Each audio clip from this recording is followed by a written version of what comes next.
श्री स्वामी समर्थ. 4 डिसेंबर 2025 या तारखेला आहे दत्त जयंती आणि या दत्त जयंतीच्या निमित्ताने अनेक जण आपल्या घरामध्ये दत्त महाराजांची सेवा पारायण हे करत असतात. दत्त महाराजांची आपल्यावर कृपा व्हावी, आपल्या सर्व कष्ट अडचणी दूर व्हाव्या, आपल्या घरामध्ये सुख शांती समृद्धी यावी, तसेच आर्थिक समस्या असतील तर त्या आर्थिक समस्या दूर व्हाव्यात, कर्ज मिटावे, अशा वेगवेगळ्या इच्छा असतात. यासाठी अनेक जण पारायण सेवा या करत असतात. आता दत्त जयंतीचा सप्ताहही सुरू झालेला आहे. अनेक जण पारायणाला बसले देखील असतील किंवा काही जण 1 दिवसाचं 3 दिवसाचे सुद्धा पारायण जर करणार असतील तर त्यांच्या मनात असा प्रश्न येत असेल की आपण दत्त महाराजांची सेवा उपासना करत आहोत तर त्यांची आपल्यावरती कृपा आहे का नाही, आपली सेवा त्यांच्यापर्यंत पोहोचत आहे का नाही, हे कसं ओळखायचं. तर आजच्या या पवित्र आणि भक्तिमय व्हिडिओमध्ये मी तुम्हाला एक अत्यंत महत्त्वाची गोष्ट सांगणार आहे. आपल्या घरामध्ये दत्तगुरूंची कृपा आहे का नाही, आपल्यावर त्यांचा आशीर्वाद आहे का नाही, हे आपण कसे ओळखू शकतो. बहुतांश लोक मंदिरामध्ये जातात, दत्त जयंती करतात, दत्तांची पूजा करतात, गुरुवारचे व्रत करतात, पण एक प्रश्न कायम राहतो, दत्तगुरू माझ्यावर खुश आहेत का, माझ्या घरात त्यांची उपस्थिती आहे का. दत्त म्हणजे 3 देवांचा संगम. तुम्हाला माहीत आहे का कोणकोणते? तर ब्रह्मा विष्णू आणि महेश. जिथे दत्तगुरूंचा वास असतो तिथे अंधार कधीच राहत नाही, संकट येतात पण तग धरत नाहीत. आज आपण जाणून घेणार आहोत दत्तगुरूंची उपस्थिती दर्शवणारे 7 स्पष्ट संकेत. चला तर मग जाणून घेऊया. पण त्या अगोदर तुम्ही चॅनेलवर नवीन असाल तर चॅनेलला सबस्क्राईब करा आणि कमेंटमध्ये सर्वांनी श्री स्वामी समर्थ किंवा श्री गुरुदेव दत्त नक्की लिहा, म्हणजे दत्त महाराजांची कृपा तुमच्यावरती कायम राहील.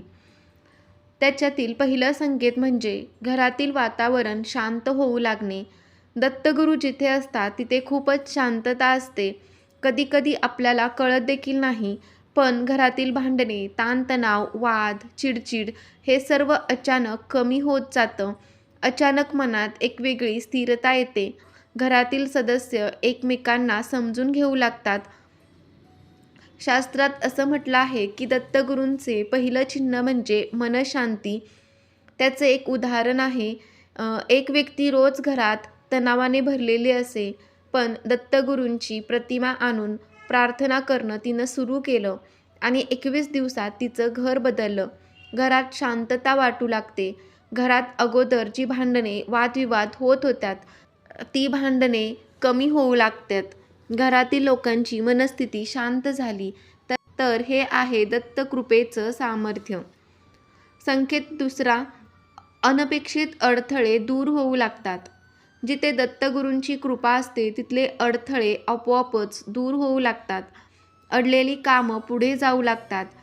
ज्यांना वाटत होतं की हे कधीच होणार नाही असे काम देखील शक्य होऊन जातात, पूर्ण होतात.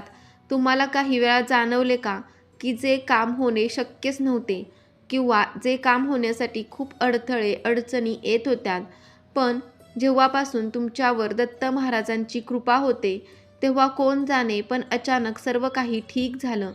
सर्व काही मनासारखं होतं आणि जे होतं ते तुमच्या चांगल्यासाठीच होतं आणि त्यामध्ये तुमचं हित असतं. तर ह्या दत्तगुरूंचाच हात आहे. हे दत्तगुरूंच्या कृपेचेच लक्षण आहे. दत्तगुरू तुमच्यावर खुश आहेत. दत्तगुरूंची कृपा तुमच्यावर आहे, तुमच्या घरातल्या व्यक्तींवरती आहे. तर ही अडथळे अडचणी या आपोआपच कमी होतात. तर समजा तुमच्यावर दत्तगुरूंचीच कृपा आहे. संकेत तिसरा, घरात पक्ष्यांचे किंवा प्राण्यांचे आगमन होते. दत्तगुरू नेहमी निसर्गातून संदेश जास्त देत असतात. कधीकधी घरामध्ये कावळा, कुत्रा, साळुंकी, पांढरा किंवा तपकिरी कुत्रा, गाय हे असे प्राणी येतात किंवा अचानक तुमच्या वाटेमध्ये दिसतात. दत्तगुरूंचे एक नाव आहे अनुसया पुत्र दत्तात्रेय. निसर्गाचा अधिपती, जिथे हे प्राणी आदराने थांबतात तिथे दत्ताचा वास असतो, म्हणजे असतोच. घरामध्ये दिव्य सुगंध येणे. कधीकधी कोणतीही अगरबत्ती नसताना अचानक चंदनाचा किंवा मंद फुलांचा सुगंध येतो. याला शास्त्रात दैवी वासना असे म्हणतात. हा सुगंध 5 किंवा 10 सेकंद जरी आला तरी समजा दत्तगुरू खरंच तुमच्या जवळ आहेत. दत्तगुरूंची कृपा तुमच्यावर आहे.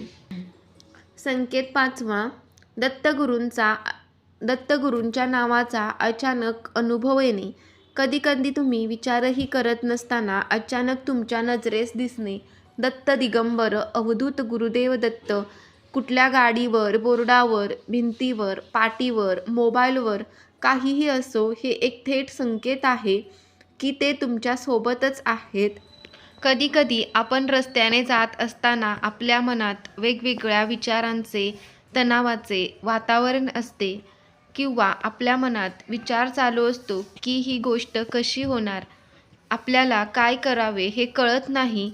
तेव्हा अचानक आपल्याला कुठेतरी, म्हणजे गाडीवर किंवा कुठे पण, आपल्याला जर दत्तगुरूंची, श्री स्वामी समर्थ महाराजांचा फोटो, प्रतिमा दिसत असेल तर हे सुद्धा दत्तगुरूच्या कृपेचेच लक्षण आहे. म्हणजे या माध्यमातून, या संकेताद्वारे ते तुम्हाला सांगू इच्छितात की कितीही संकट आली तरीही मी तुझ्या पाठीशी आहे. संकेत क्रमांक 6. संकटापासून वाचणे. खूप वेळा आपल्याला जाणवत नाही, पण आपण एखाद्या मोठ्या संकटापासून वाचतो. जसे अपघात टळणे, वाईट बातमीपासून बचाव होणे, नाहीतर नुकसान टळणं. हे दत्तगुरू आपल्या दत्त कवचाने आपले संरक्षण करत असतात. संकेत 6वा. मनात आध्यात्मिक ओढ निर्माण होते. हा सर्वात मोठा संकेत आहे. घरात दत्तगुरू असतील तर तुम्हाला दत्ताच्या नामस्मरणाची ओढ, गुरुवारच्या दिवशी शांत मन, दत्त मंदिरात जाण्याची इच्छा, दत्तमंत्र आपोआपच लक्षात राहणं, हे सर्व दैवी बोलावणं आहे. मन ओढ घेऊ लागतं तर समजून घ्या दत्तगुरू तुमचा हात धरत आहेत आणि दत्तगुरूंची कृपा तुमच्यावर कायम आहे. व्हिडिओमध्ये जर तुम्ही हा मंत्र म्हणाल तर ऊर्जा वाढलेली दिसेल. श्री गुरुदत्त, दत्त दिगंबर अवधूत चिंतन, किंवा श्री गुरुदेव दत्त, अवधूत चिंतन, श्री गुरुदेव दत्त, श्री स्वामी समर्थ महाराज की जय. जर तुमच्या घरात ही 7 चिन्हे दिसत असतील तर आणखी काही करण्याची गरज नाही. फक्त श्रद्धा ठेवा. दत्तगुरू सर्व काही ठीक करतात. त्यांच्या कृपेमुळे घरामध्ये शांती, समृद्धी, स्वास्थ्य आणि अपार आनंद असतो. तर तुम्हाला हा व्हिडिओ कसा वाटला कमेंटमध्ये नक्की सांगा.